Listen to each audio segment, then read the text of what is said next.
So good evening, friends. Welcome you all for today's webinar. To introduce myself, I'm Pallavarajan, representing PMS Bazaar. And today's webinar is on real estate investment. And the topic for the day is Sundaram Alternates backed with an REA to write the recovery. So before I hand over to our guest speakers, I'd like to give a small brief about the speakers. Today we have two gentlemen, Mr. Vijayendran, who is the CEO and Director for Sundaram Alternates, and we also have Mr. Kartik Atreya, who is the Director for Sundaram Alternates, and they will be leading the presentation for the day. And about Mr. Vijayendran has over 34 years of experience in Indian financial services industry. His journey with Sundaram Mutual began way back in 1996. With him began as an active part of the investment team. From 2006 to 2010, he actively managed the business relationship with BNP Paribas during the joint venture period. Thereafter, he set up and headed Sundaram's PMS division with a focus on attracting offshore capital into India and expanding the offerings to domestic investors as well. In July 2012, he was commissioned to Singapore to set up Sundaram's Asset Management Singapore. He returned to India in 2016 to expand the PMS business and set up AIF business vertical, both of which were hived off into the recently formed Sundaram Alternates. He continues to oversee the international business undertaking of Sundaram Asset Management Singapore and is a director on their board. He currently oversees around INR 100 billion worth of assets. As a CEO, he now steers Sundaram's Alternates team towards creating innovative solutions that will address the needs of their expanding HNI client in the alternative space. And about Mr. Kartik Atreya, Mr. Kartik Atreya is the financial services professional with over 2 decades of experience. He is currently the head of investment strategy for alternative credits at Sundaram Alternates. Prior to Sundaram Alternates, he worked in senior roles across institutions like Clearwater Capital Partners, S-Bank, Rabobank, Arthur Andersen, and PwC.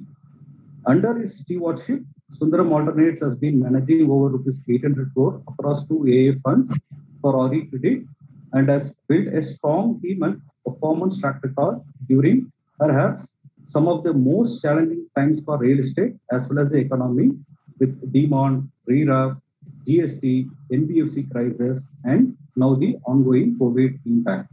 Welcome, Mr. Vijay and Mr. Kartik, and thanks for taking the time and joining with us. Thank you, Pallav. My name is Vijayendran. As Pallav introduced, I head the Sundaram Alternates. I will speak to you for about 10-12 minutes just to give an introduction of what we do in Sundaram Alternates. And then I leave it to Kartik to talk about our real estate new fund launch as well as what we have done in the real estate business for the last 4 years. As Pallav put it, Sundaram Alternates is a 100% subsidiary of Sundaram Asset Management. Currently, it does PMS, Portfolio Management Services, as well as alternate investment funds. Incidentally, the Portfolio Management Services, we started when we were part of Sundaram Mutual. And if you look at some of our strategies, we run about 5 to 6 focused strategies in PMS, and almost 4 of them have a 10-year track record. In fact, some of our strategies are well known in the market. One is CSOP, which is compounding opportunity in the market, which has a 11-year track, which is a focused multi-cap strategy, and invests about 15 stocks in the portfolio. And we also have a mid-cap strategy, which we call it SELF, investing in the emerging leaders, the mid-cap space. We start investing very early in the small and mid-cap space and allow it to grow. And both these strategies are almost 2010 launched strategies. In fact, if you look at their numbers, both of them have given a CAGR of 11 years, 18% annualized return, 18 to 19%, both of them, beating their respective benchmarks by a wide margin, almost 8% on a CAGR basis. So in an absolute basis, they have a much larger outperformance. Interestingly, these 10 or 11 years of these fund strategies time frame, they have seen ups and downs in the cycles in the market. It has seen post-global financial crisis and then went through it. And then it has also seen the 18, 19 mid-cap, small-cap downfall. But in fact, all of our 4 strategies have consistently outperformed their benchmarks across time frames. If you look at a mutual fund, a mid-cap strategy or a multi-cap strategy over a 10-year period, we would be definitely much better in terms of the performance compared to the top mutual fund schemes. So that's where we are focused. In fact, we manage about 2,000 crores plus with almost 3,000 customers in PMS. And in AIF, which we started in 2017, we run 5 strategies today, out of which 3 are in equity category 3 long-only funds, and 2 of them are in category 2 real estate funds.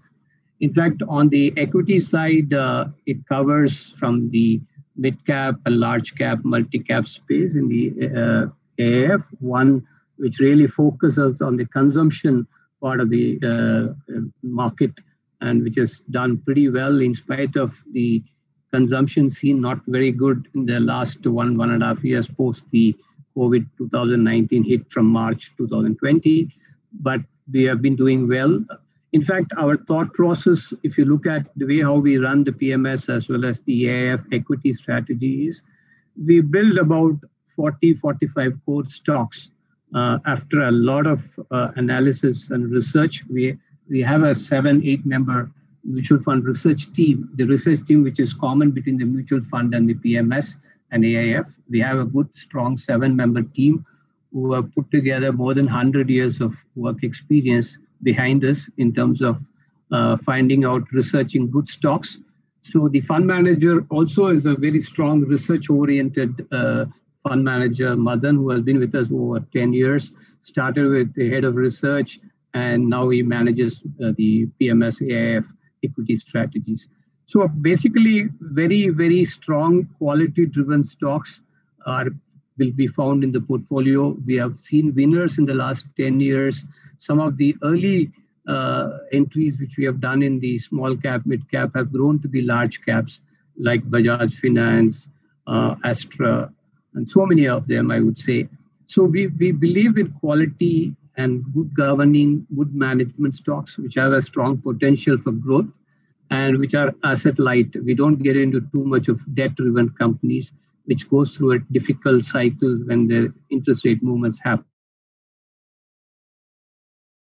That's the way we have managed the portfolio for the last 10 years. And what has happened post 2018-19 when the PMS AIF business was spun off into Sundaram Alternates, essentially this was to bring more focus, dedicated team to manage funds as well as sales and other teams which can coordinately work with so that we can develop the business in a significant way. And we are seeing that. Today we manage almost 3,600 crores across PMS and AIF. And we believe in launching more strategies in AIF as well as growing the existing winning strategies in PMS. That's the way we are planning our growth in the coming years. Coming to the real estate business, how we have developed the category 2 funds. We have 2 debt funds, which we call it high yield secured debt funds, which is managed by Karthik and his fund manager Kumaran, and by the team of 4.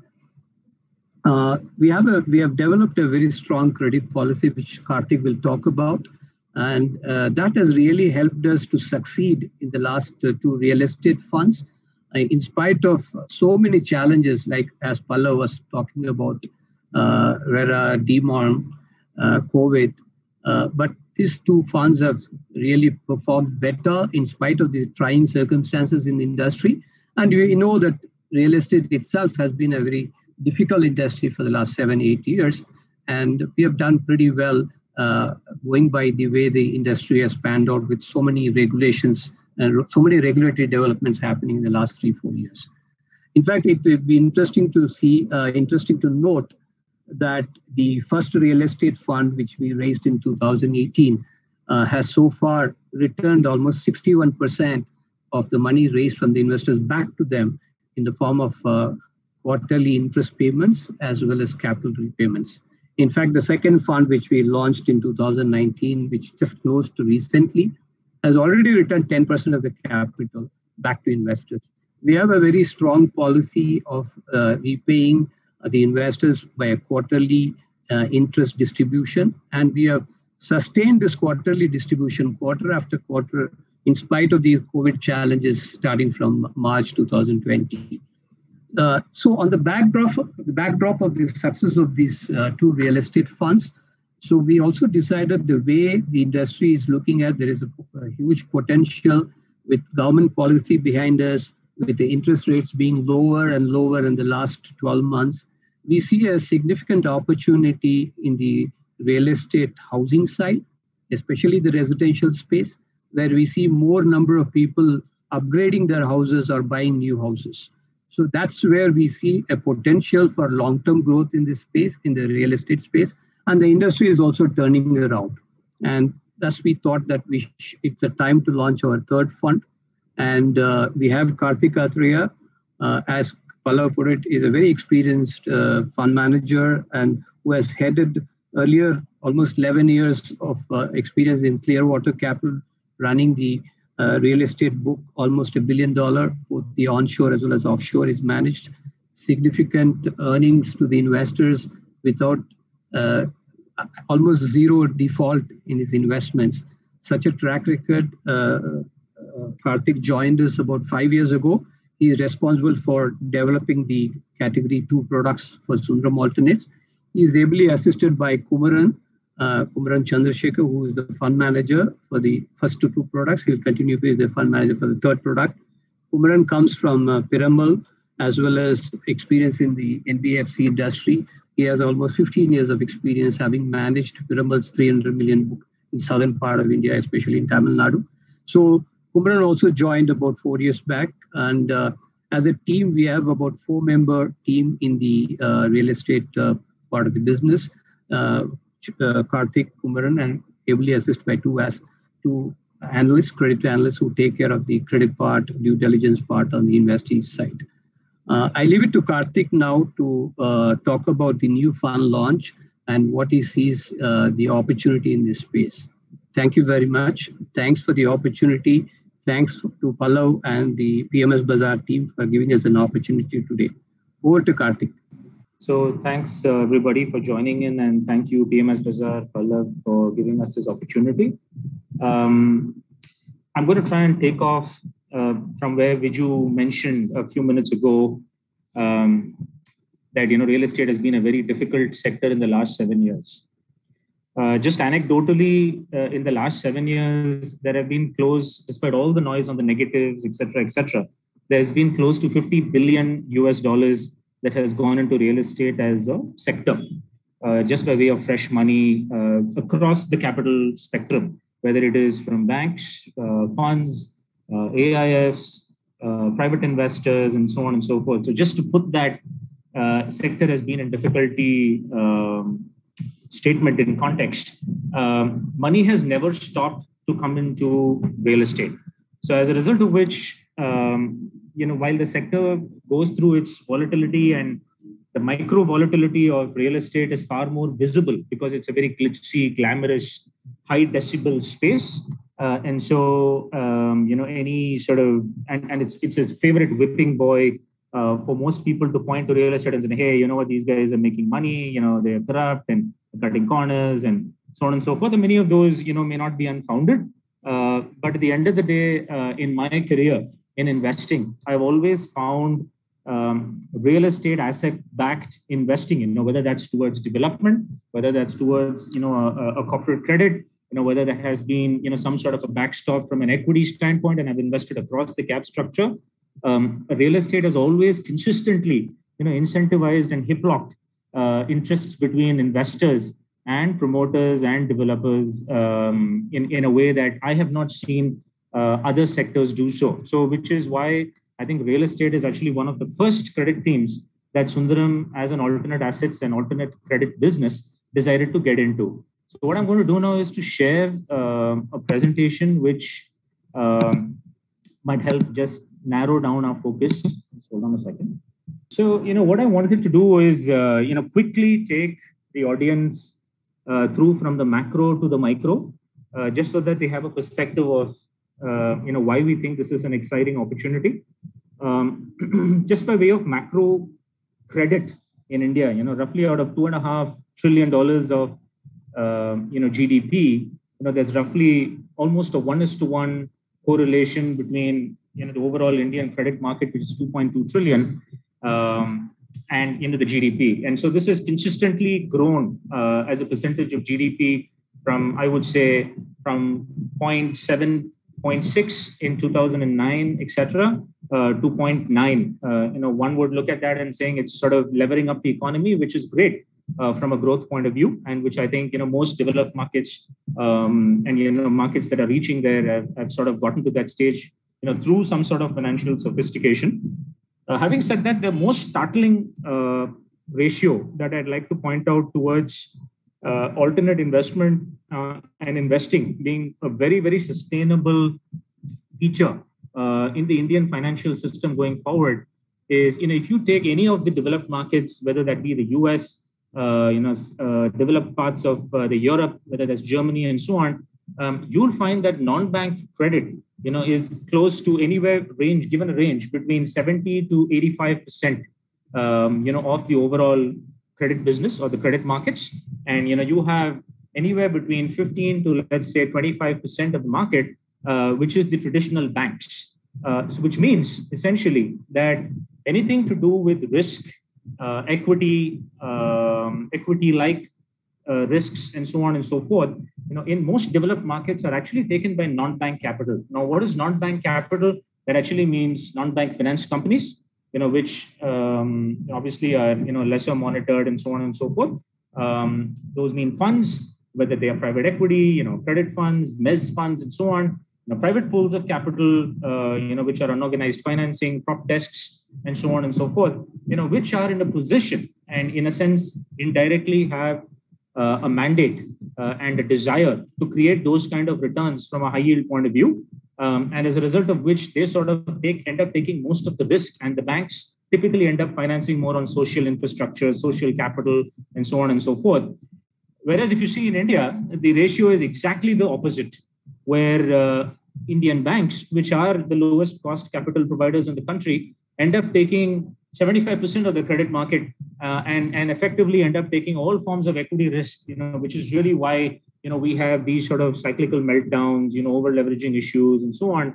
So now over the last 4-5 years, with the advent of the IBC and increasingly corporatization, even within the real estate space, whether that is the RERA, which in my opinion is a huge plus, the IBC and the NCLT, which is a process that increasingly, gives teeth to creditors, to look at actually causing issues when if their interests are not addressed. It is sub-state trends in terms of, what the local RERA authorities look at in terms of discipline, etc. And the overall, sort of attitude towards credit, considering that, we've had an NBFC meltdown starting 2018 with ILFS and so on and so forth, which has been a real domino as far as capital to this sector is concerned.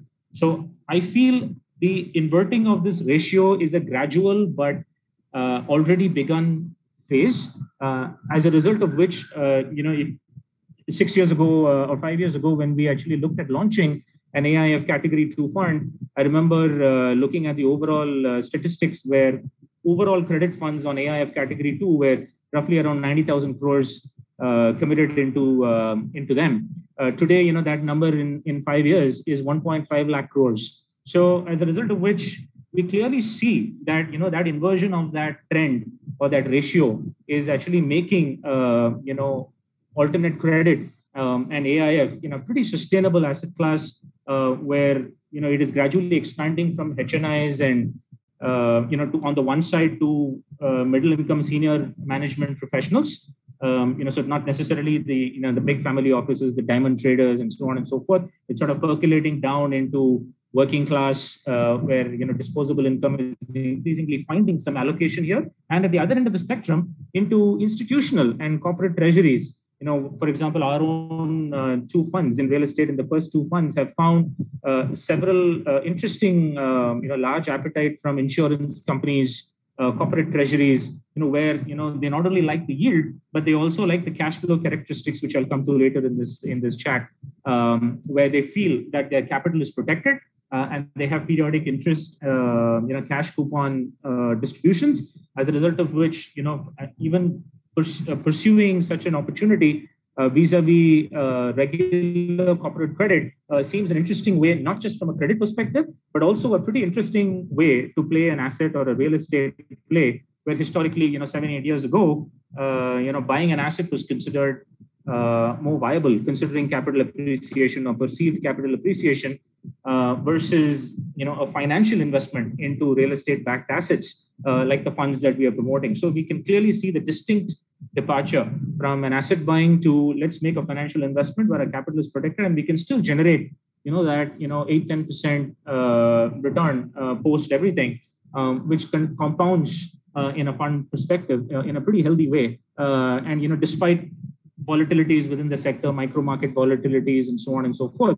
Now you have intelligent fund managers, who are able to basket the risk in a way that delivers these consistent returns. So this, in effect, is the bedrock of our thesis on, pursuing this asset class. It's a pretty interesting way to play the high yield credit theme. So why real estate, specifically, when the title of this slide is riding the recovery. We define recovery in two ways. One, clearly in the last 6-8 months, you can see research reports that give very, very nice statistics in terms of what was the situation pre-COVID, what was the situation post-COVID, what is the pre-first wave, what is the ongoing statistics on the second wave, and so on and so forth. But if you just step back and see, at least in our perspective, as I said before, clearly from, let's say, 2000 to 2010, even 11, clearly real estate as an asset class was being discovered by India, and that was largely driven by very, very large-scale commercial developments with the whole IT boom.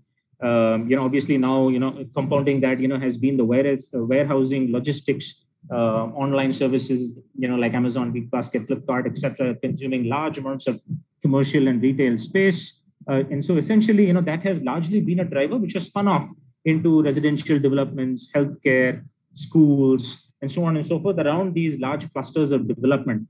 So that, while it may be one piece of how organically the sector has grown, it has also seen from 2011 to, let's say, 2016, 17, a significant amount of inventory coming into the space, as a result of which, obviously, demand and supply adjusting on prices, absorption, financing, financial closures, developers, struggling to sort of sell product, over-levered balance sheets, and so on, which has, sort of been exacerbated between 2017 to 19, especially with the meltdown of the NBFC sector, which, between NBFCs and HFCs, had a pretty huge exposure, to multiple the spectrum of real estate. So what we've seen in the first decade of 2010, in many ways has adjusted between 2011 and 2020, in our opinion. And there's two significant differences in this cycle versus the last cycle. If you look at a decadal sort of level, has been that the first 10 years has been an unfettered growth in terms of, discovery of the asset class. And in the next decade, between 2011 and 20, has been a more detailed bottoms-up understanding of how the space works, how demand supply works, who's delivering, who's not delivering. And to top that, between 2017 to 2019-20, there have been a spate of regulations in the form of RERA, of course, DeMont tried to flush out speculative capital that was buying into the space. And now that episode is over, between RERA, between GST, between the IBC, NCLT sort of repercussions. And obviously, because of the NBFC meltdown, there have been in a sense, a significant readjustment in terms of, understanding, who's delivering, across what kind of product, what people would prefer in a normalized circumstance, etc. And so this is the period which is pretty interesting for us. And when I say recovery, it's two things. One is the sector itself has sort of hung in there. Has battled COVID. It has battled significant, sort of industry breakdowns. When I say breakdowns, effectively for 1 year, every lender in the space, has been given a license by the Reserve Bank of India to actually declare a moratorium in terms of capital.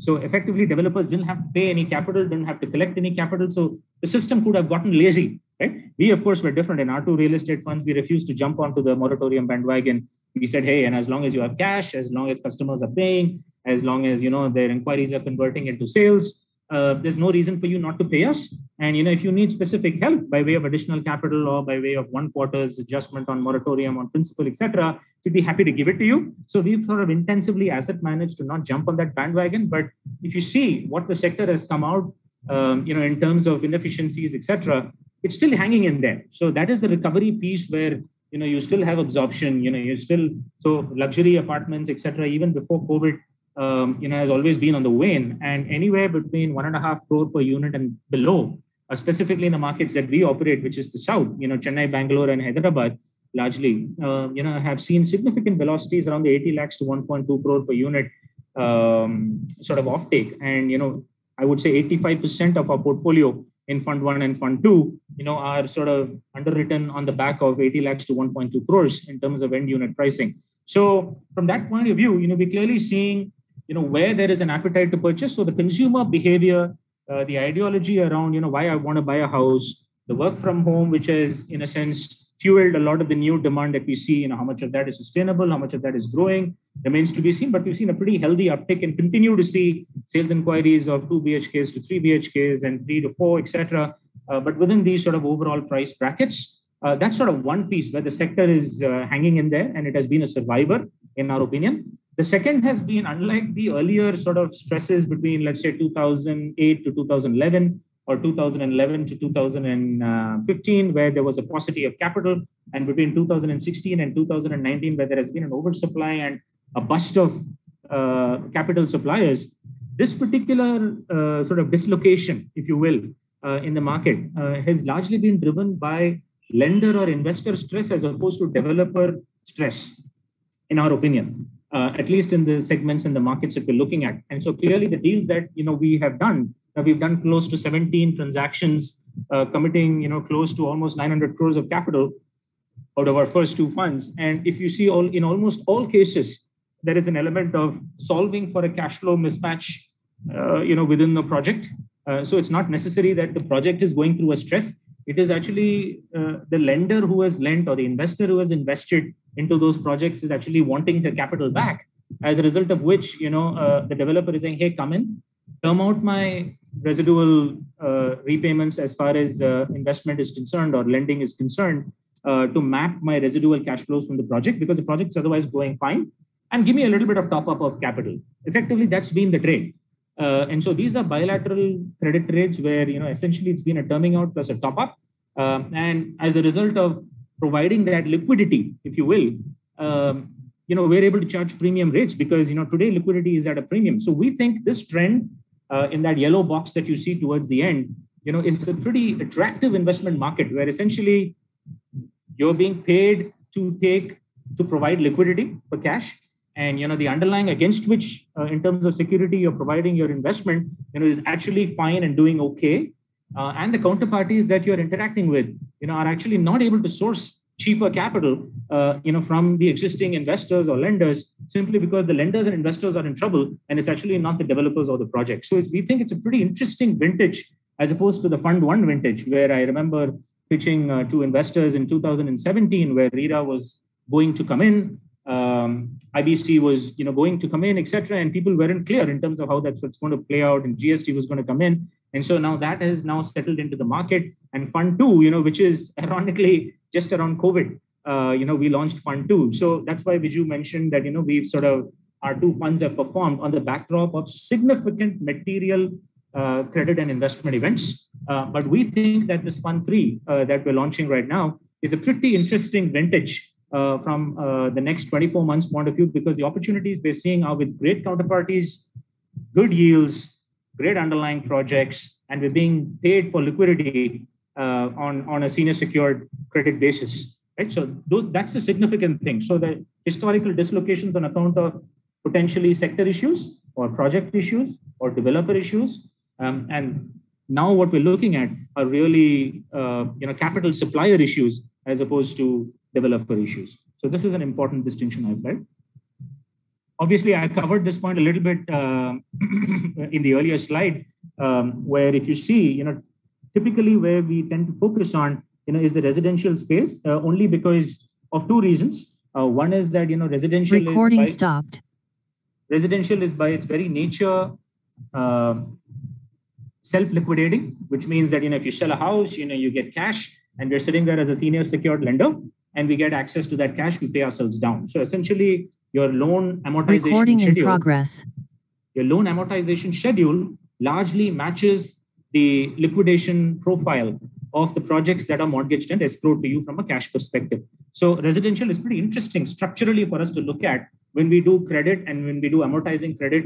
And it's not really an equity bet, but essentially the loan is winding down or the facility is winding down. The second, significant sort of reason why we think, residential and to some extent increasingly commercial are interesting spaces for us to look at, are simply because these two subsectors within real estate are very clearly evident of very, very wide spreads. And the reason for these spreads are because there is a very, very implicit embedded regulatory arbitrage where banks are not allowed to lend at anything other than construction slab financing sort of model. And even within that, they are limited or restricted as a percentage of their net worth, 5% I think of their net owned funds, if I'm not mistaken. So there is a limitation in terms of what the largest capital supplier in the market, as I mentioned in the first slide, is capable of financing in this space. So clearly, we as an alternative investment fund are not competing with banks, which are the lowest cost capital providers, and anything that is financeable by banks, it becomes uncompetitive for us from a return perspective.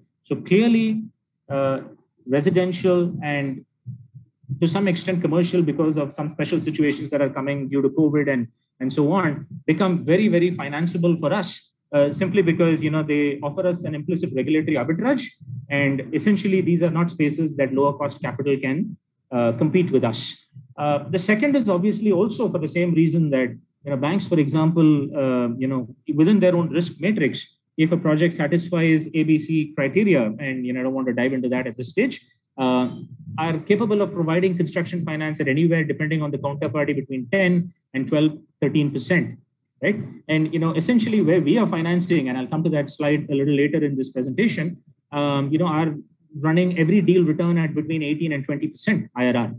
So essentially the differential in terms of spread is huge, because there are a number of end uses, even aside of the format of financing, there are a number of end uses which banks cannot finance. So for example, the deal structure that I described in the earlier slide, which is a terming out of existing capital, refinancing existing capital and providing a top up, is something that banks cannot do regulatorily. So again, a regulatory arbitrage has widened the spread in these two sub-asset classes. And we think that these are interesting spaces for us to focus as far as getting returns on a senior secured basis is concerned. So essentially, this is also where most of the other funds will operate as far as the AIF category 2 is concerned. And residential is a space that we'd like to operate in as well, because of its self-liquidating nature, regulatory arbitrage being embedded, and the spreads are pretty high.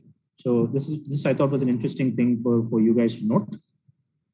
So considering the fact that the sector is looking up or hanging in there, let me not use the word looking up, hanging in there, we see more capital supplier stress rather than underlying project stress. We have a multiple set of opportunities that have opened up to us, specifically from the context of Fund 3, where we're able to see very interesting senior secured, exclusive charge, pure credit type transactions, where we are able to get, from an IRR point of view, anywhere between 17 to 20%, and all cash coupon paying. So I've tried to put in typically what kind of a deal against each of these situations we would do, just so that you're clear. and to show that, these are all credit focused and, credit oriented as opposed to an equity bet.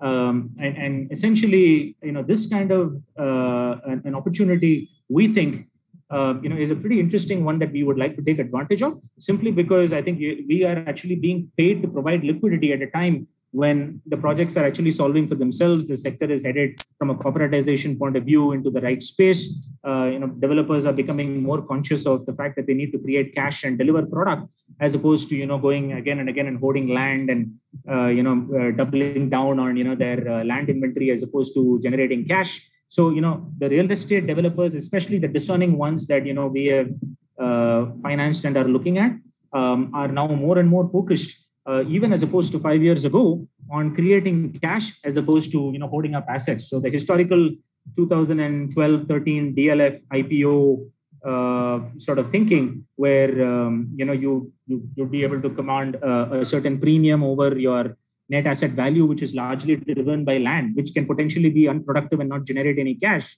is dramatically changing to, let me try to generate cash similar to what a manufacturing or a normal services business would do, where the focus is more on, how do I keep my enterprise and brand and reputation going? And those are typically the counterparties that we finance in our respective micro markets. So these are, a wide range of transactions that are pretty interesting for us. And even within this, the second point that I want to make is, other than the first project financing deal type, which is what we've been doing in Fund 1, Fund 2, and we will continue to do in Fund 3, which I described, the rest of the opportunities, whether they are bridge financing or interim financing, an enterprise level rescue, where individual projects could be going all right, but there is some sort of 1 or 2 projects out of 7 perhaps, are not going as planned, as a result of which there is a corporate level issue which needs to be sorted out. And, how does a developer actually intelligently find a financing solution,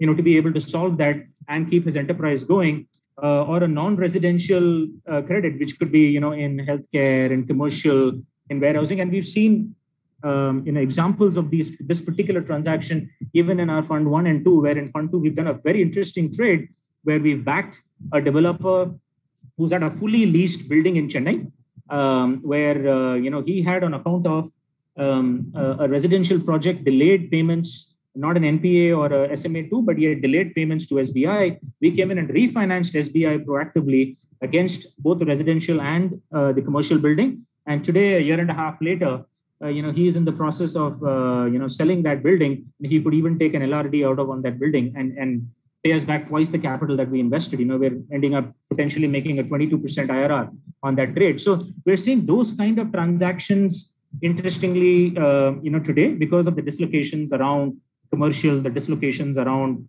large built developments, which need to be repurposed, because of lack of demand in those micro markets into, whether it's healthcare and, whether it's retail, whether it's some sort of warehousing or a customized built to suit for an Amazon, et cetera, we're seeing pretty interesting transactions where we are able to solve or fund against these kind of significant events, where the counterparty is a AAA potential credit, which is really the bet that we're taking. And, portfolios is a clear example straight away, whether that's the Piramal Capital, whether that's India Bulls, whether it's Edelweiss, whether it's PNB Housing, there's any number of names, where it's there in the press, and I'm not making this up, where, they have real estate portfolios, which they're looking to liquidate or raise cash against. So there are pretty interesting portfolio transactions that we can potentially do, where we can either pick off individual credits or actually acquire portfolios, within this fund, which can self-liquidate in the next 3 years, maximum 4 years, at pretty interesting returns to us, where, most of these underlying projects actually are a simulation of our project financing that we anyways do. So, these are, over the next 18 to 24 months, interesting transactions that we can do. So I thought it'll be interesting for, potential investors and this audience to see the kind of range of opportunity, that, one can look at investing in today's, when you talk about real estate. And indeed, these are the spectrum of opportunities that we're looking at from a Fund 3 perspective. So, why are we doing this? Clearly, because, we're already in the business, we're already doing it. The first two funds, this is a breakdown in great granular detail on the deals that we've actually done. These the extreme right column, as you see, are the actual contracted IRRs. And in fact, the first three cases in Fund 1, the Bangalore, Chennai, and Kochi deals are fully exited realized returns, that we've clocked on the fund. As Viju mentioned, Fund 1 is, close, a little over 60% distributed back. It will probably in the next quarter be closer to 75, 80%, although we have a year and a half to go before this fund matures. Fund 2, which we closed in February this year, has already returned a bit of capital. But the interesting thing in this slide is for you to see that, the earlier slides, whatever in theory I mentioned, in terms of opportunities and what we could do and the structure in which we could do is something that we've already executed. So all these transactions are senior secured, close to 2 times loan to value at our valuations, which means for every rupee that we put out, we have 2 rupees of underlying assets, that are mortgaged and escrowed to us from a cash perspective. So there's significant equity value below us. All of these would be quarterly interest-paying NCDs, which enables us to do periodic distributions of cash back to our investors, and keep that current yield going back to them, so that while these are closed-ended, locked-up funds, they continue to see liquidity on an every quarter basis back from the underlying portfolio. So that's something that we've kept as quite important for us from a credit feature. And also, by the way, even from an underwriting and a credit point of view, it is a way for us to continually take risk off the table. And today, if 1 or 2 transactions, for example, were to go into an issue where it's not uncommon because, we have COVID and all of these issues, it could take us, slightly longer, but then we're not sort of, bet on back-ended structures and redemption premiums, etc., where we've actually not taken any risk off the table. We've consistently been taking risk off the table. So a 60% return to investors would actually mean that we've collected close to 85% odd back from these companies. And, we've actually recycled the principal piece, of that repayment while continuing to pay down 100% of the interest and fees, etc., that we collect. So all income fully distributed on a quarterly basis back to our investors from a cash distribution perspective. And the principle is something that for some period of time, we have an ability to reinvest so that we can juice returns for our investors from the funds, obviously assuming that, our credit criteria, our asset liability, etc., in terms of the parameters we've set for ourselves are met. So the other 2 significant features, and this may be something that, many real estate funds, may be saying, regardless of the fact whether they're taking equity risk in the form of debt or, however they would structure. But I just want to make it clear that 100% of these cases, have 2 very distinguishing features as far as the Sundaram real estate credit funds are concerned. The first of which is that, we don't take any pre-approval risk at all. So essentially, all underlying projects that are mortgaged and escrowed to us on every single investment we make are essentially post-approval, all brownfield projects where there's 30 to 50% or 20 to 50% sold, 30 to 50% constructed. So essentially, we have an ability to due diligence the project, talk to customers when we get in. So the residual gestation period for each of these projects are largely ahead, if not mapping, to our residual loan maturity or NCD maturity. So, for example, what that means is if you do a 3-year NCD in Fund 1, where it's amortizing, which means average maturity is, let's say, 2.5 years, the underlying projects that are mortgaged and escrowed to us, also have a residual taper between when they close of 2 to 2.5 years. So we are exactly matched, from a liquidity profile point of view on the underlying. So we do not run any ALM mismatch on the underlying project versus our commitment.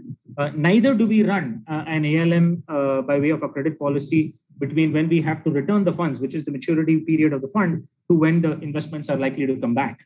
So, for example, in Fund 1, we took a conscious call that even though we had 4 years for the fund to close, the maximum tenor that we could do, is a period of 3 years.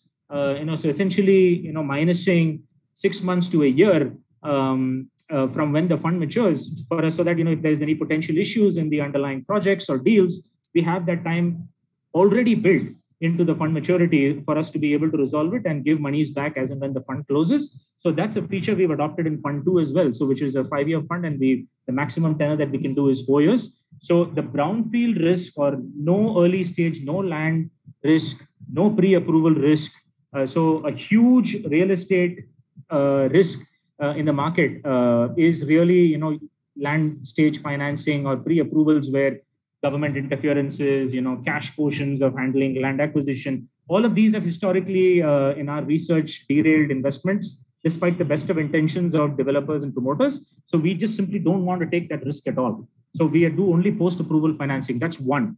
The second distinguishing feature of our funds, and which will continue to be a feature in Fund 3, will be that, we don't take any single asset risk. So which means that even if the underlying project is, pretty interesting, and the counterparty is pretty interesting, and in 100% of the cases that we have invested in so far, we have to have, at least by way of a credit policy, 2 running projects that are mortgaged and escrowed to us.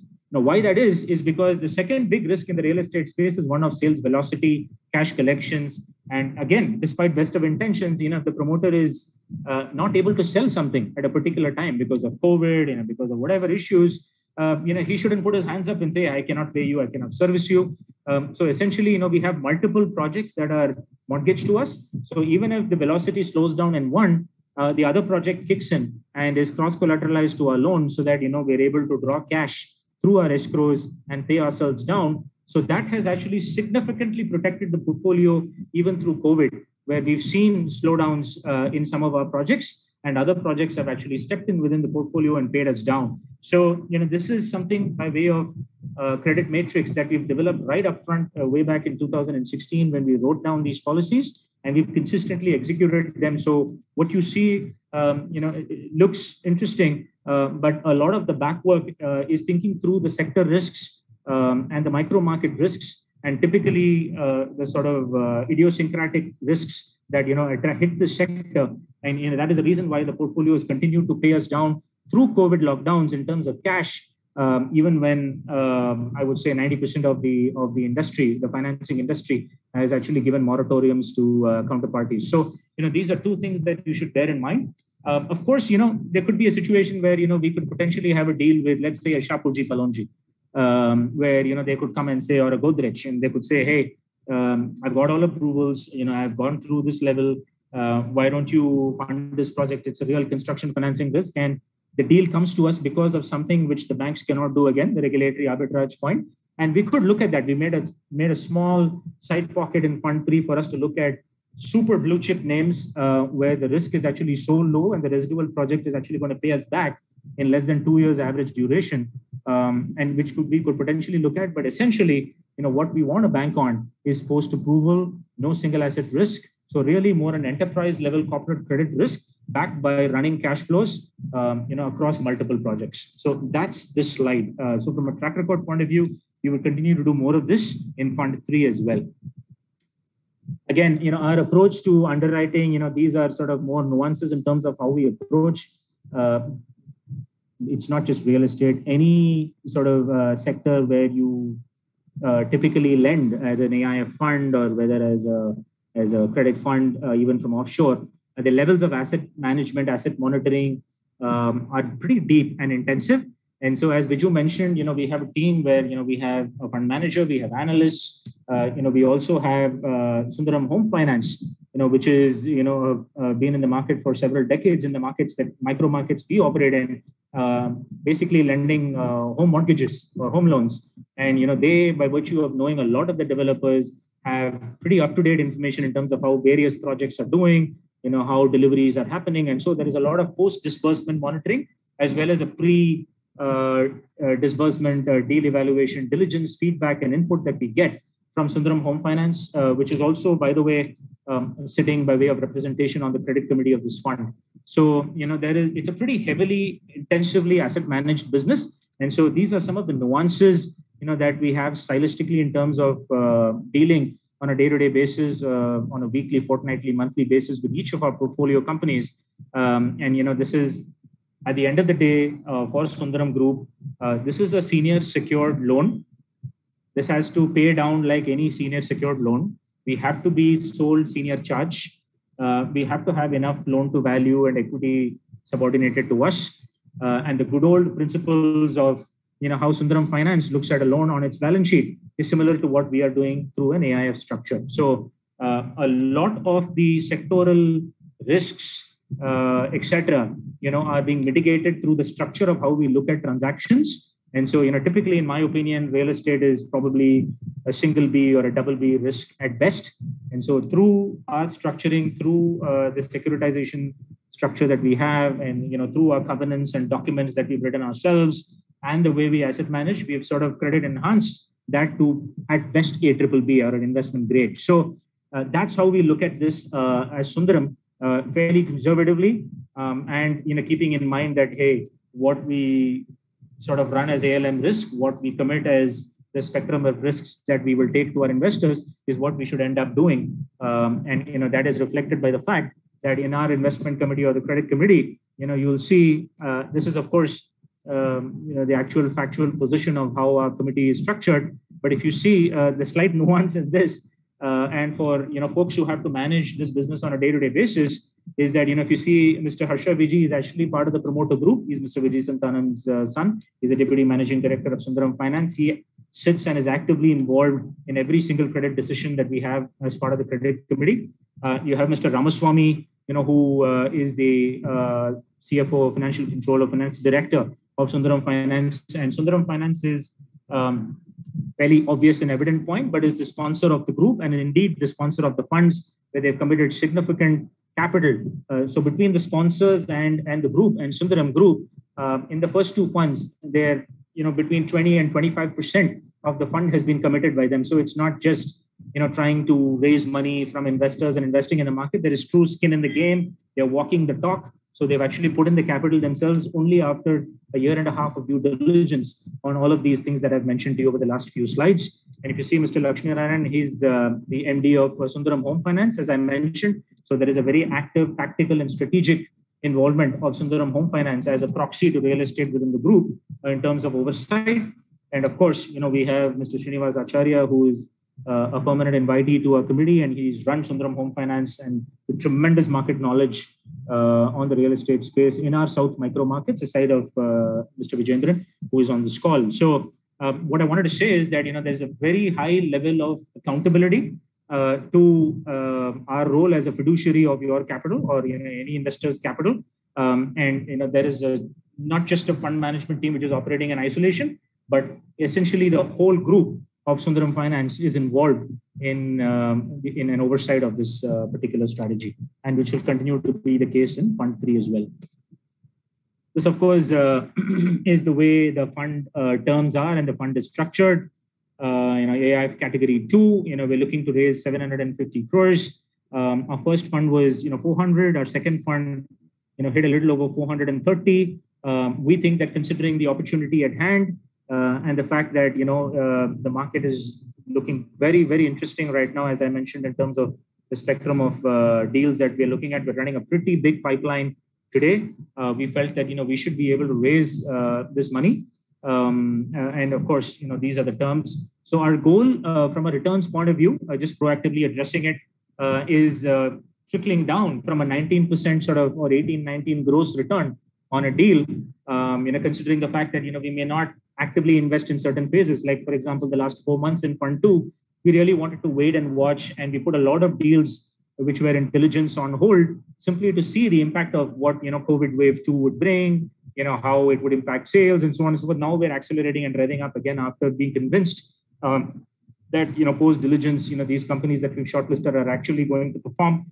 And we've actually seen on the ground traction. So even accounting for those sort of idle periods where obviously the funds, if we have drawn them down from investors, would obviously be invested in liquid money market instruments. So essentially, factoring in for all of that, the goal is to try and take a 19% gross yield to somewhere in the region of about a 15%, post-fee, pre-tax sort of return. And then obviously AIF category 2s, as you perhaps are aware, are full pass-through vehicles from a tax point of view, and whatever the individual tax jurisdictions are and the rates are, they would apply. But our goal is to sort of trickle down from the 19 to the 15 pre-tax, and factoring in all of this, going forward as well. So I think that is sort of the return goal. And with this, I'll probably be open to questions. Viju, anything to add as far as no, Karthik. I think we can look forward for any questions. Sure. Over to Pallav. Yeah, thank you, Karthik, and thank you, Viju. Thank you, Karthik. In fact, you've taken us through a detailed presentation. So without taking much of time, let's move on to Q&A session, and we'll take probably next 10 to 15 minutes. We'll try to address as much as possible. If any questions is not addressed, then we will address those questions offline during the course of the time, maybe next. Viju, if you don't mind, these are fairly straightforward questions. Should I just quickly go through them? Yeah, please, Karthik. Yeah. To the extent I can. To the extent unanswered, we'll do as you say. Sure. So NRI is allowed to invest? Answer is yes. In fact, we also have a Mauritius feeder fund that will feed into these funds. And so either they can come in directly through their rupee accounts or come in through the Mauritius feeder, which is mirroring the terms that we offer to local investors. Karthik, only one question, one just clarification. Mauritius fund will take little time. So currently the NRIs can come in through the NRE route, through the Indian rupee route. You are most welcome to participate through the NRE route, Indian rupee. Okay. What is the expected IRR post-tax? I've already given a sense of that. I think the fee terms are already there, and depending on the amount of capital you contribute, the fee structure ranges from 1.25, 1.5 to 2. And as I expected, tax is something that is a subject matter of each individual. It's a full tax pass-through vehicle. So the pre-tax IRR that we expect is somewhere in the region of 15%. That is post all fees and carry and profit incentive, etc. How do we stress test on the builder for return on capital? So essentially, we have predetermined criteria built within the credit policy on 3 counts. One is, the kind of builder and track record that the builder has to have demonstrated. So 1 million square feet, for example, is a criteria that the developer should have delivered in the recent past, as a result of which we don't end up dealing with smaller fly-by-night, local, short duration guys, etc., etc. So counterparties are pretty reputed, Arun Excello, Incor, pretty big names, good names, very good ability to sell in their micro markets. The second is, the credit policy that I went through. So the real stress from a credit standpoint is really whether the projects on a derated basis, whether it's on a reduced sales price, increased capital cost, and so on and so forth, is capable of actually paying down capital within the amortization schedule that we have contracted and set for ourselves. So that is a significant part of our diligence. And the third, obviously, is on a downside cases. On a downside case, if, for example, things get delayed and so on and so forth, how do we recover capital and what kind of value is left at the end of our investment? Is clearly where the LTV comes into play, where if we lend at 2x at our valuations, effectively that means close to 3x. As far as the promoter valuations are concerned, just taking a thumbnail feedback. So as a result of which, there is significant equity that is subordinated to us. So even if it is delayed, there is a significant incentive for the developer to actually find a way to address our facility, because otherwise there is a lot of upside that is giving up on the loan to us. So that is what is the fund size I went through. What is it? So how do you stress test? Okay, my screen is jumping. Okay. What is the driving real estate price in a permanent work from home type model where people are migrating to their small hometowns, big cities, commercial really go down? Please share your thoughts. This is a very long, I'm happy to answer it offline, but let me give you a highlight that, at least in the micro markets that we've seen even before COVID came, Chennai had already corrected by anywhere between 10 to 20% in terms of price. Bangalore has always held in the last 4 years between 2 to 7% in terms of price correction. And it's been very, very resilient in our opinion. And Hyderabad is actually through COVID increased in capital values, which is pretty phenomenal for us. So I'm actually thinking I'm sort of underweight on Hyderabad right now, where I think there is a potential price correction. But long story short, we think that capital values have hung in the key markets that we are looking to invest in, simply because the end inventory, the end scale of problems, the sort of concentration of economic development, whether that's IT, whether that's warehousing, logistics, services, all of that stuff within these sort of markets has been very robust versus, let's say, a Mumbai, even a Pune, or an NCR, where there has been significant capital correction and deals that you can strike across the table. So I don't see too much capital value corrections from now going forward. But yes, several reasons for the capital values to hang in there are the work from home, the upgradation, as I mentioned, from 2 to 3 and 3 to 4 BHK, the motherland issue, which is an ideological thing that, we find a lot of potential buyers who are at the threshold converting and actually buying, because they are now saying, okay, even though it's illogical and financially imprudent to actually buy versus rent, people are still willing to buy because they're saying at the end of the day, I want a roof above my head. And so it's driving those sort of motherland type issues. And so we think that there is a very limited downside from here from a capital value perspective, because a lot of the adjustment is already there, except perhaps in Hyderabad, where we could see potentially a 5 to 10% correction, or maybe even a 15, depending on that particular micro market in our sort of view.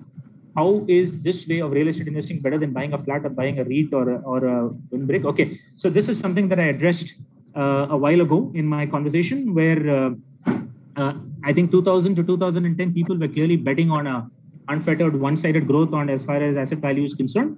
But people have found that, if there is a way for somebody to manage a portfolio and diversify it in such a way that, I consistently get my 8-10% return every quarter. And on top of that, I have a potential upside in terms of an IRR. And, people have chosen to actually back that because that effectively translates to a compounded return that people have made between 2000 and 2010 of roughly 10 to 12%. So if people are saying there are intelligent managers in a diversified portfolio who can actually deliver a similar return, it is way better than me buying an isolated asset and sinking all my money into one asset versus, across a pool of assets. So there is a diversification point. There is a way to play the space point, and there is a financial asset versus physical asset point, which is the reason why folks are preferring to buy into financial instruments. And REITs potentially could be that, although I think REITs are structured more for commercial assets rather than for resi and ways to play across the spectrum of the real estate subclass. So in commercial, I think the returns are largely capped right now, and in fact there is a potential downside risk in terms of lease rentals going down, vacancies going up, etc., which is indeed why we are seeing special situations opportunities at 21-22. And so I would think that you can allocate between REITs and AIF category 2s. What is the duration of the fund? We're looking at 5 years of locked up capital. When builders default, will you take up and complete the project? The answer is no. We are very clear. We are financial investors and we're not developers. So this claim that, other folks I don't want to mention in the market who've done have, in our opinion, never been able to do the same. So any financial lender or investor who says they will take up and complete the project, in my opinion, has never been able to do so. They will always depend on some other developer. And this could very well be the case that, sure, we are having an active situation and a conversation right now on one of our Bangalore assets, which is struggling to complete. And we've actually gotten another developer who's in our portfolio to come in and complete that project on a DM basis. So that's something that we can facilitate and do, but that's a win-win. And, we don't do hostile things by taking over projects, etc. And we think that hasn't worked in the market, honestly. Can you please explain a bit more on the regulatory restrictions of banks? So I think banks, as I mentioned, have two broad restrictions. One is that, there is a limit to which they can take real estate exposure, which is, I think, 5% of net owned funds. That limits the overall capital into the space from banks. And two, they have end-use restrictions where, they cannot do refinancing, term outs, top-up capital, last mile, working capital mismatches, except so they can only do slab-based construction finance, which is a very templatized approach, which is also the reason why Godrej potentially can avail construction finance, because they are so structured that they can do it. But Godrej or Oberoi do not avail bank financing. Okay, so Godrej and Oberoi and pretty much everybody we know do avail bank financing, but it has to fit that model, which is great for us, because if we help a project get to that stage where it gets bank financing, we want the promoter to refinance a 19% return with a 13% return from banks. So that is more capital efficient for the developer's balance sheet, and we absolutely want that. We encourage our developers to do that. I'm very happy to get prepaid on my loan and actually reinvest into a similar end use with that same developer rather than squeeze that project and that developer at 19% for 4 years, etc. So that's something we want the developers to do. So if banks are capable of financing, that's lovely, but these are the two essential restrictions. Are these companies listed players to whom the fund lends? No, these are largely unlisted companies, and that's not for any other reason except that, the percentage of companies in real estate which are listed versus unlisted, in my opinion, I'm talking off my head here, is probably 5% listed, and 95% of the companies tend to be unlisted, and that's how the space operates. So essentially, these are not listed, but from a credit worthiness, from a track record point of view, etc., there is a very detailed list of underwriting processes and diligence that we cover, which is a combination of forensic, promoter background check, project diligence, technical diligence, title land verification, legal clearances, enterprise level limited reviews of financial. So there's 6 or 7 ways we diligence companies and their credit worthiness and track record, and including speaking to other lenders who lent to them, invested in them, etc., before we take an exposure.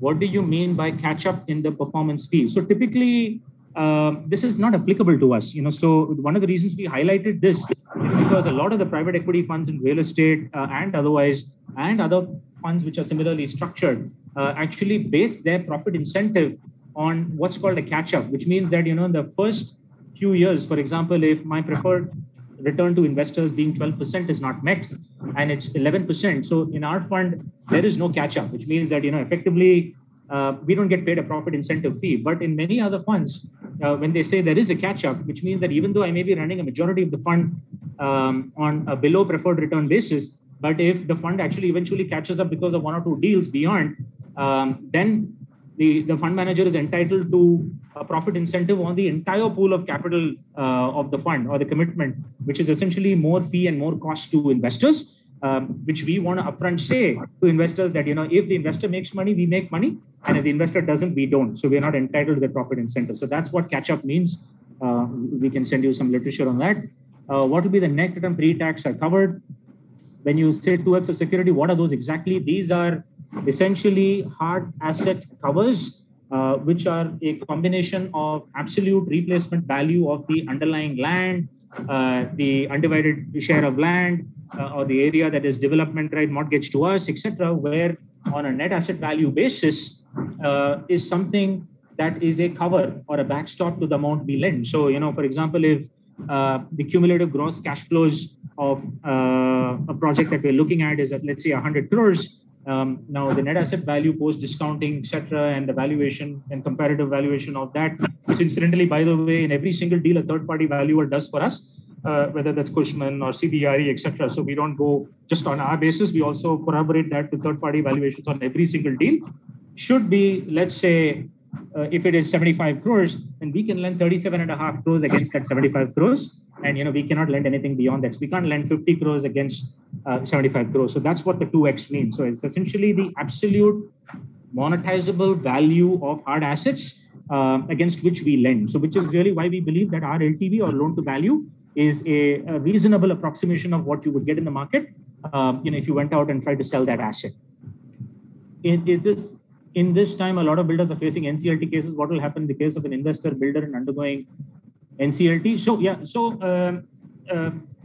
Technically, if a case goes into NCLT, then all creditors dissolve into one amorphous mass. And there is a committee of creditors, which is largely comprising of the existing lenders, of which we will be a part, who will decide, how those assets will be monetized and, how pro rata they will be distributed back to all the lenders or the creditors. And that's what happens in an NCLT case. The board is immediately dissolved. There is no promoter, and the COC or the committee of creditors effectively runs the business on a day-to-day basis with an IRP or a restructuring professional. So our goal is not to get into NCLT, although we can actually take a company into NCLT if we wanted. There are significant amount of levers, covenants, security, defenses built into our security structure and our documents before it actually gets into NCLT. And NCLT is probably the last resort that we would have if you're not able to get to our security, if we can't invoke on our share pledge, if we can't appoint a DM, if we can't replace the developer by way of a step-in right, we can't escrow the cash that is coming from multiple projects. There are probably 5 or 6 levels of, sort of defense before we get into an NCLT. But technically, the answer to your question is this. So essentially, the company holds into a committee of creditors. Very complex presentation. Shall appreciate if you can share a more simplified. I did my best to share a simplified explanation, but I'm happy to address it offline. For the past 8 years, the real estate was not performed and there is no capital appreciation in the real estate market. That is absolutely not off target. That you could be right, for sure. That is because of significant level of dislocations in the market, whether by way of oversupply in that timeline chart that I mentioned between 2012 to 2016, or the capital supplier level dislocation between 2018 to 2020. Sure, there has been no capital appreciation, which is one of the reasons why I think the answer to the gentleman who asked the question of physical asset versus financial asset is actually answered with this question. So, if we have been as a fund capable of generating the kind of returns that we have over the last 3.5, 4 years, in probably some of the most difficult periods for general markets, let alone real estate, there is a case to be made that one should actually put money into funds like this versus actually buying a flat or an apartment or a villa, unless it's for self-use or self-consumption. Can you explain the tax rate? So the tax rate is really the MMR, that would be maximum marginal rate that would be applicable to an investor in his or her personal capacity, or if it's through a corporate treasury or a family office or a trust, whatever is the tax rate that is applicable to the investor that commits the funds would be effectively applicable to returns generated from the fund, because it's a full see-through, pass-through. Please highlight your sales due diligence process and risk remains on sales velocity, taking care of it. So this I've already mentioned and gone through this, but just to add to this or to remind you.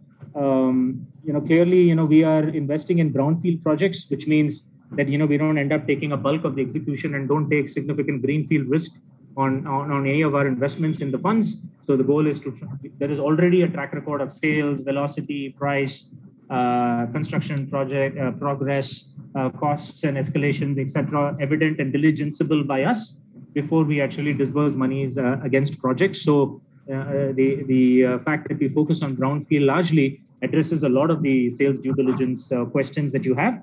But in addition, obviously we go through third-party checks, near vicinity projects, and to make sure that we derate assumptions sufficiently in terms of arriving at the loan to value that I mentioned a few minutes earlier. How do you handle project defaults which go to NCLT? So as I mentioned, in my 8 years of real estate investing, I don't know if I'm lucky or not, but I haven't had a default.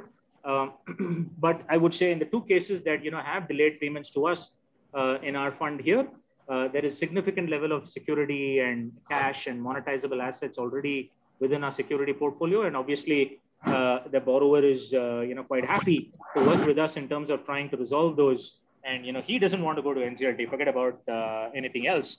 So if the promoter wants to go to NCLT is where you have a problem, because then he's seeking safe refuge and trying to get off the hook.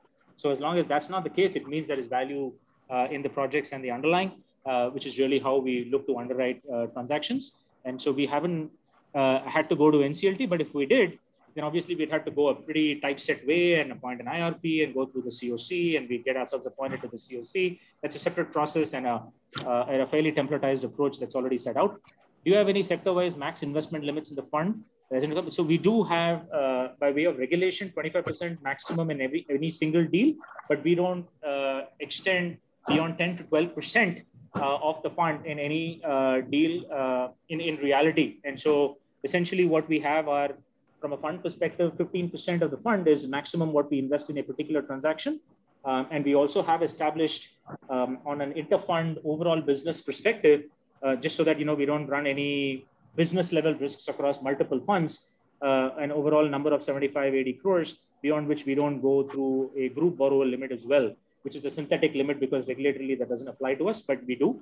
And within the asset class, bulk of our investments have been residential, because as I said half an hour ago, that maps to our loan in terms of being self-liquidating. But in this fund, we probably not look at anything beyond, let's say, 30% of the fund 30 to 35% in things which are non-residential. So, between a combination of commercial, logistics, healthcare, all those special situations, at any point in time, and we would not be looking at a number beyond, let's say, 30% of the fund.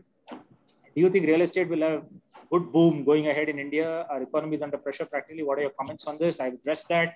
So I think real estate, like many other sectors, will go through ups and downs. There will be far more savage velocities in micro markets. It's a highly political space. It's obviously depending on how the politics happens in particular states. There will be ups and downs. So it is highly visible as a space. But the common underlying theme is that the assets are tangible. As I said, capital values, I don't see significant downside from here. So as long as you intelligently underwrite from a fund manager or an investment manager's perspective, we think that this is a pretty attractive and sustainable space. In fact, I think there is a net demand of close to $5 billion in the space as capital that is being sought going forward. That is reflective of the economic development that is going on across housing, commercial, and various other variants of real estate. So it depends on what perspective. If, as a consumer, if you're looking to buy for your own use, probably a good time to buy now is my sort of broad off the cuff advice. But as an investor, we think a multi-year opportunity is clearly evident and visible because honestly, we've seen that over the last 7-8 years as well. So in the last 7-8 years, as a gentleman asked several questions ago, my own returns on across transactions on an average have been between 17.5% and 19% yield to maturity rupee IRR. And this is across, I would think, 4,000 crores of capital. So, that's just a way of sort of saying that this is an interesting space depending on how you play it. We have seen in the past, okay, will you be returning back the returns to investors in the same way quarterly? Yes, that's correct. We have seen in the past, even self-liquidating assets weren't able to pay off and even late stage difficult to exit via refinance. What strategies are taken to avoid these? True, this will continue to exist. And, the sector will go through issues like this constantly in terms of self-cleaning. And obviously, the bet is that, if 80% of your portfolio mathematically is actually paying down as contracted, then the residual 20% is really there as a premium on beyond capital.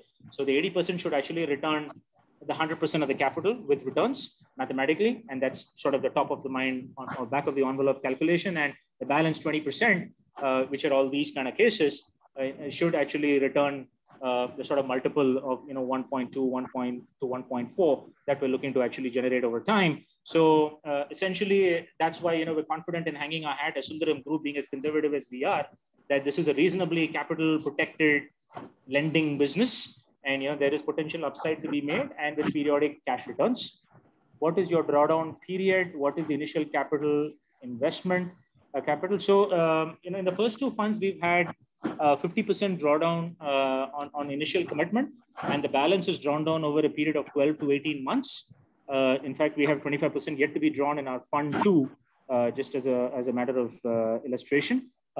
In this, I think Viju and the sales team will probably look at variations of that. So maybe 25%, 30% upfront, and then we would draw down balance. And the only reason to do this, a staggered drawdown process over a span of 12 months or so, is to make sure that the capital works intelligently and efficiently for investors. And it's, we're not drawing down and then sitting on capital in money market funds, and everything that we draw down starts working for investors at the earliest possible time. So that's something which is 25% drawdown, and then balance staggered is what we're thinking for fund 3.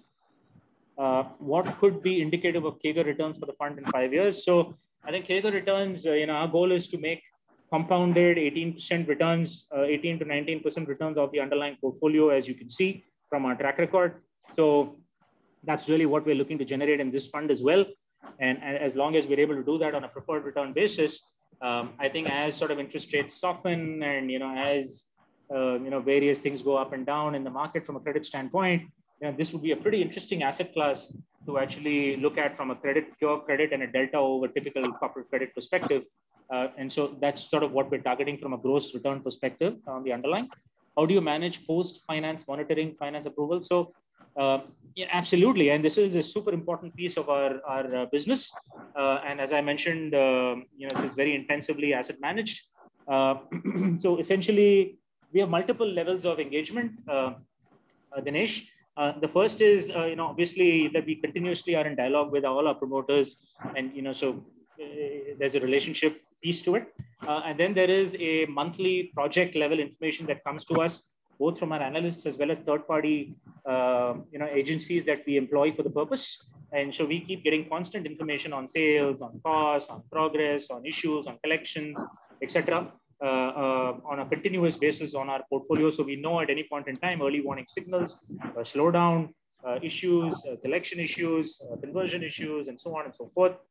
So these are all stress alerts. And you're absolutely right that this is more an alerts business rather than a reactive business.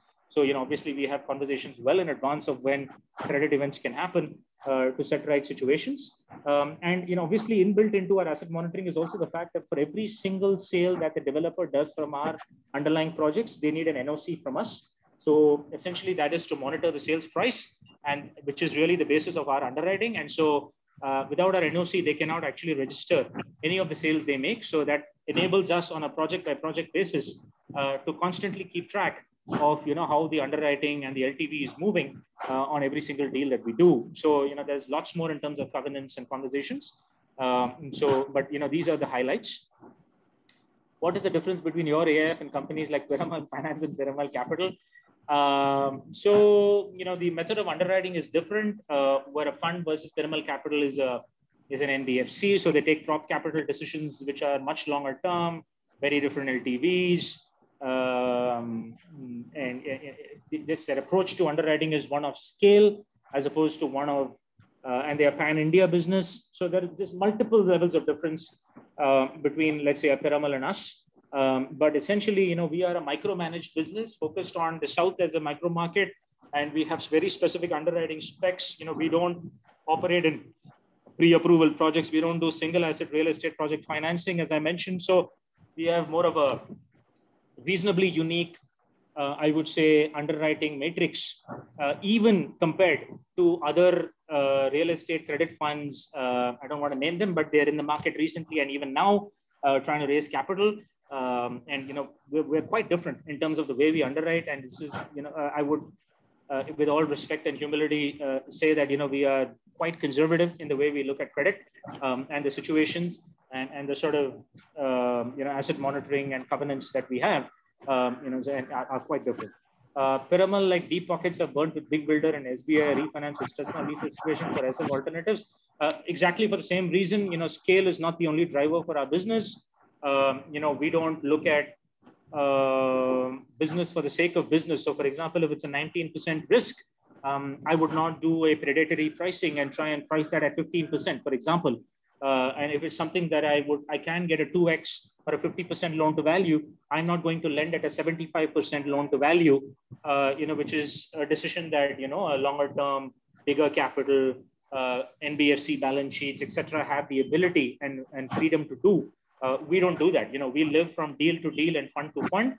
So from that perspective, we are living each of those investments that we do within the duration of that fund. So we don't have an ability to actually do cross fund and go into multiple funds, etc. So that deal and that fund has to get liquidated within that fund and return capital to that investor. So that's how we operate. So it's quite a big cultural and psychological difference in terms of the way we operate and the kind of stringency with which we do transactions.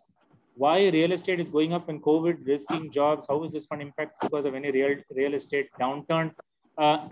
So very long answer and very complex, but the highlight I've already gone through in the presentation. I think housing is something which is a universal need. And obviously, within, people who have jobs, I think the goal is, to buy now, interestingly, versus lease. Urban migration is still on the increase despite, all people wanting to get back to rural, their jobs and so on and so forth. That you see in the worker class, but in the sort of, jobs class people, we still see a very healthy trend of urbanization and wanting to be upwardly mobile, etc. So I think housing is a universal need. And, if one takes a bet on India from an equity standpoint, it's easy to see why one can take a bet on real estate as a sub-asset class, simply because, things like commercial, things like healthcare, things like retail, things like,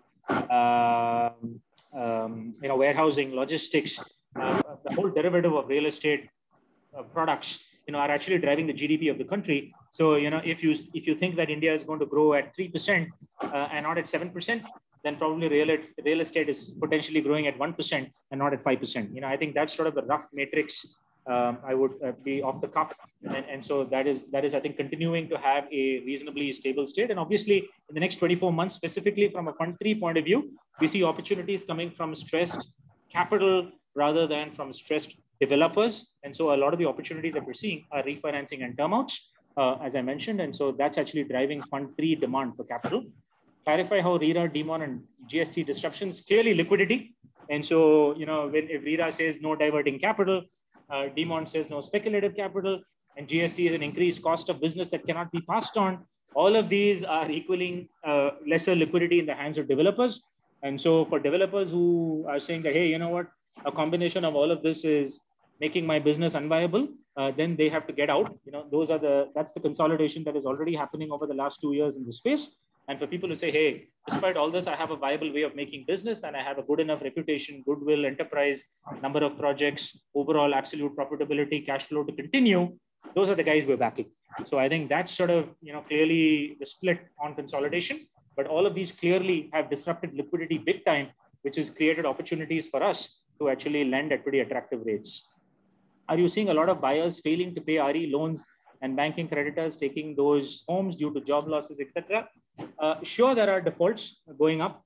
And I think this statistic and metric is a little jumbled, especially because of the last 1 year's moratorium, which is also, in a sense, throwing this number off in terms of what are actual delinquencies. But sure, we could see delays. But I think, the housing finance space, considering that, within the group, we have a housing finance company as well, sort of dealing with this. So essentially, it's a credit decision on who they've backed. So, people who backed investors and speculative deals and couched loans against properties or wholesale loans or subvention schemes, etc., as home loan mortgages from a housing finance perspective are now caught seriously in those situations, and delinquencies should theoretically be high, regardless of what they are saying. But, essentially, while this happens, I go back to my earlier question on fundamental demand. How do you see delay in Indian legal system impacting all the contracts if not honored? Sure. I mean, I think this is a very long answer, but in short, we write our own contracts. We are senior secured. So one thing which is very simple, straightforward, never fails in any court of law, and I've tested this across jurisdictions in Indian courts, from Maharashtra to Haryana to various parts of NCR to Gujarat to Karnataka to Tamil Nadu, is every court recognizes encumbrance on projects. So as long as we have encumbrance on projects, I think the burden of proof is on the developer to dispute a contract, etc. And clearly, this encumbrance gives us the commercial advantage in terms of first being in the driver's position to be able to drive any negotiation or resolution going forward. So to that extent, I think the legal system is helpful to lenders and creditors versus equity players. Are you usually the only senior secured lender in your deals? Yes, we are the only and sole. If I understand correctly, this fund has a cap on returns. Can this return be above 20% or 30%? 30%, no. It can, in theory, be above 20%, but we prefer to make preferred returns rather than fight for that 2-3% and take equity risk. Sure, we can get 22, 23 if we end up relaxing on LTV and various other norms, but we prefer to be credit oriented and actually underwrite a loan versus a high return of an equity couched as a loan. So we are quite happy to operate in the 18-20. Quarterly payout will be interest plus part capital, or is it only interest? So I think initial phase of the fund, the quarterly payout that is periodic is both interest as well as fees that we collect as a part of every deal, the underwriting fees. And so that's a boost for the IRR for investors in the funds as well. And the capital is, obviously post the reinvestment cycle is something that we return capital, and that need not be quarterly. It can actually come much earlier as well. But yeah, in the later stages of the fund, perhaps in the last 18 months to 2 years, is when the capital starts getting returned as well. And if you can see, out of the 61% capital returned in Fund 1, I would think, roughly around 25% is principal and the rest of it is interest and fees. Please explain calculation hurdle of 12. So 12 is something that we put out as an industry metric, and we think it's a return that is attractive for every investor to look at, saying that this should be at least something that I should get from our investment. And consequently, beyond that, is when the no catch-up profit sharing of 20% and 80% happens, but 20% is to us and 80% is to the investor. So 12% is something that is clean and free as a return that we should be capable of generating to the investor. Why should some invest in real when any MF and equity funds are returning much better than 20%? Sure, if somebody's orientation is towards equity, and we've seen that in the past, sure. But we find a lot of increasingly interesting allocations that are happening across hardcore equity investors and saying, let me diversify considering how my outlook on how overweight or underweight I should be and how markets are overweight or underweight. And let me have a marginal allocation towards fixed income. And within that, interesting, intelligent, capital protected, smart diversification programs like this. Can I allocate between 10 and 20% of that? We're increasingly seeing that. And those are the guys largely, who are committing money to us. I would wager a guess that, of the 50-60% of HNIs who have committed money to us, they have 80% of their portfolio in equities. And so 20% is something that comes to us. And so that's something that is there. So do you have a pure performance fee structure? We do. And we've mentioned that. I think I've way exceeded. So I don't know, Pallav, how more can I keep going, but I'm happy to keep going. Please go ahead. Okay. What will be quarterly payout expected? When will it start after first investment? So I think what we're trying to do is create a first closing date when we already have deals on the ground. So essentially there would be trickles of, so it should technically start the first quarter after your investment from a return of interest and fee perspective. But I think the stable state fee, which is sort of, let's say, a 10% to 11% return, from a percentage point of view, you'll start seeing, let's say, 6 to 9 months into the fund when the fund is fully invested and the benefit of that return is actually available across capital.